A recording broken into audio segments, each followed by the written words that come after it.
Camera കരാറുകളിൽ അന്വേഷണം ആവശ്യപ്പെട്ട് വി ഡി സതീശനും രമേശ് ചെന്നിത്തലയും നൽകിയ പൊതുതാൽപര്യ ഹർജി ഹൈക്കോടതി തള്ളി. അഴിമതി നടന്നുവെന്ന് ഹർജിക്കാർക്ക് തെളിയിക്കാനായില്ല. ക്യാമറ കരാറിൽ കോടതി ഇടപെടേണ്ടതില്ല എന്നും അന്വേഷണം ആവശ്യമില്ല എന്നും ചീഫ് ജസ്റ്റിസ് ഉൾപ്പെട്ട ഡിവിഷൻ ബെഞ്ച് ചൂണ്ടിക്കാട്ടി.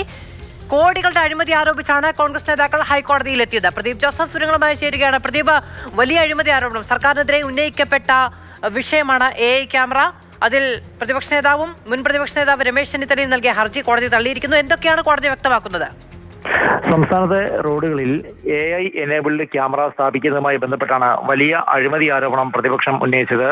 നേരത്തെ ഇത്തരത്തിൽ ആരോപണവും അല്ലെങ്കിൽ കേസുമായി രംഗത്ത് വന്നതിന് പ്രതിപക്ഷ നേതാവിനെയും രമേശ് ചെന്നിത്തലയെയും ഹൈക്കോടതി അഭിനന്ദിക്കുന്ന ഒരു സാഹചര്യമുണ്ടായിരുന്നു. എന്നാൽ കോടതി ഉത്തരവിൽ പറയുന്നത് കരാറിൽ ക്രമക്കേട് നടന്നു എന്നതിന് തെളിവൊന്നും ഹാജരാക്കാൻ ഹർജിക്കാർക്ക് കഴിഞ്ഞിട്ടില്ല എന്നാണ്. മാത്രമല്ല ക്യാമറ കരാറിൽ കോടതി ഇടപെടേണ്ട ആവശ്യമില്ല എന്നും ചീഫ് ജസ്റ്റിസ് ഉൾപ്പെട്ട ഡിവിഷൻ ബെഞ്ച് വിലയിരുത്തിയിട്ടുണ്ട്.